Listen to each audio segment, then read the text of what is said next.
Welcome to Strength for the Journey. This is your host, Trish, here to encourage you in your life, your walk, and your journey. God designed a map uniquely for you, and He has a plan for you every day to follow.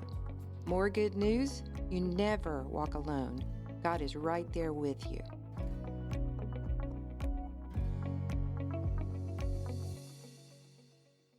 I am so glad you joined me today. This is Trish, and I have a subject that I would like to share with you about leaders. Who influences the leaders?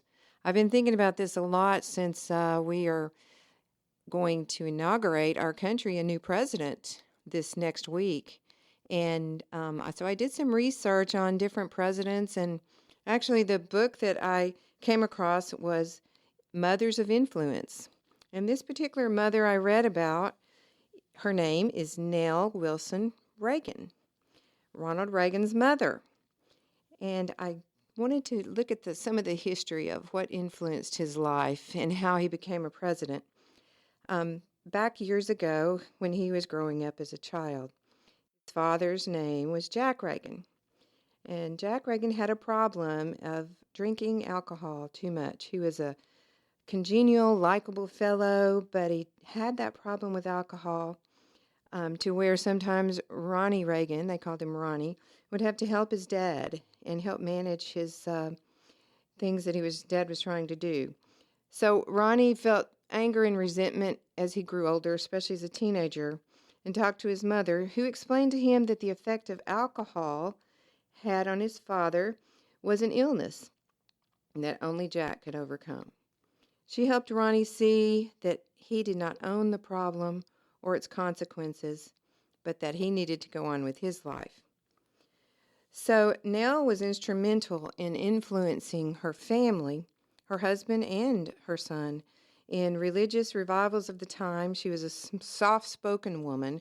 She was a leader of the church in her community, and she actually used Ronnie as an actor in some of the religious skits that she had at church. So due to his mother's guidance during those formative years, Ronald's acting skills, his religious beliefs were fused together.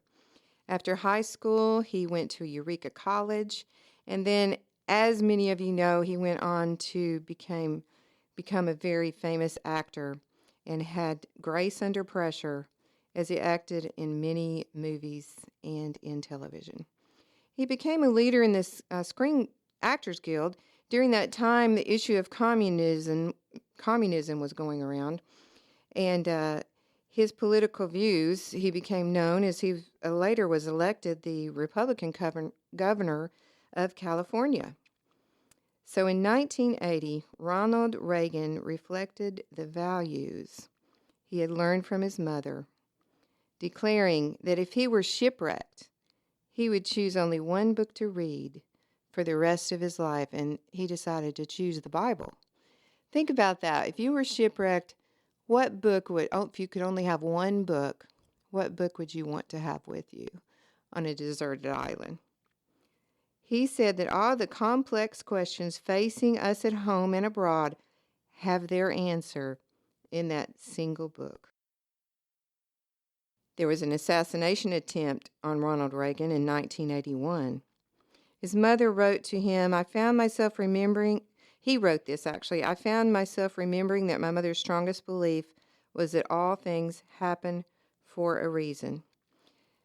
Ronald Reagan carried this insight that he had learned from his mother into the presidency and would often refer to his faith that he had inherited from her. In a White House ceremony, May 1982, he shared, I've said before that the most sublime picture in American history is of George Washington on his knees in the snow at Valley Forge. Later in January 1984, he said, let's begin at the beginning. God is the center of our lives. The human family stands at the center of society, and our greatest hope for the future is in the faces of our children. It's so encouraging as we can look back in history and read about the lives of leaders, and it makes you think, what type of leader am I? How am I going to influence the culture that I live in? Just like his mother, Ronald's mother, her example of faith led him through a lifetime of decisions. We have many decisions we have to make. Who are you trusting to help you make those decisions? Seek the Lord, and He will guide you. When the Berlin Wall came down, Ronald Reagan said, "Mr. Gorbachev, tear down that wall." So if we look at all of these decisions and what he has said, his guidance has been from, it was in the Lord Jesus Christ. And he was a man that achieved his highest dreams and influenced the world. And you can too, whether you're a wife, you're a mother, you're single, wherever God has placed you, you can be an influence in the world for good with God's guidance. Thank you for joining me. This has been Trish. On Journey with You, this is Trish.